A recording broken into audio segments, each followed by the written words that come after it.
ছেলে আবরাম খান জয়কে পড়াশোনার জন্য সিঙ্গাপুরে পাঠাবেন অপু বিশ্বাস এবং শাকিব খান। গত বছরে এক সাক্ষাৎকারে অপু স্বীকার করেছিলেন, ছেলে জয়কে বিদেশে পাঠানোর পরিকল্পনা নেওয়া হয়েছে নানা নেতিবাচক খবর ও ঘটনা মাথায় রেখে। ঢাকায় একই ইংলিশ মিডিয়াম স্কুলে ভর্তি ছিল শাকিব খানের দুই সন্তান। তবে নানা রেশে ছেলেকে সেই স্কুল থেকে সরিয়ে নেন অপু।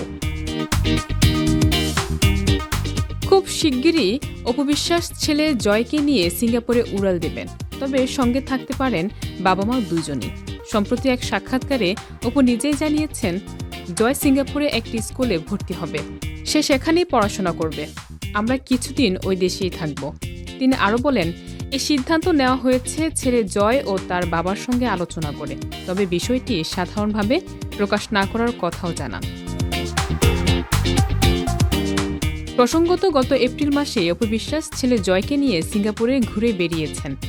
সেই সফরে স্কুলে ভর্তি এবং পড়াশোনার সব প্রস্তুতি সম্পূর্ণ করেছেন তিনি।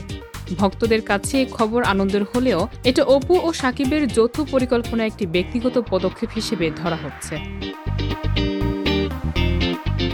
এই সিদ্ধান্তের মাধ্যমে ছোট্ট আবরাম খানের আন্তর্জাতিক শিক্ষা জীবন শুরু হতে যাচ্ছে।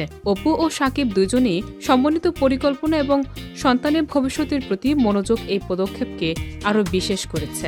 দেশের বাইরে পড়াশোনা, নতুন পরিবেশ এবং পারিবারিক সমর্থনের মাধ্যমে ছেলে জয়ের শিক্ষা ও ব্যক্তিত্বের বিকাশ নিশ্চিত করার লক্ষ্য নিয়েই এগোচ্ছেন বাবা মা।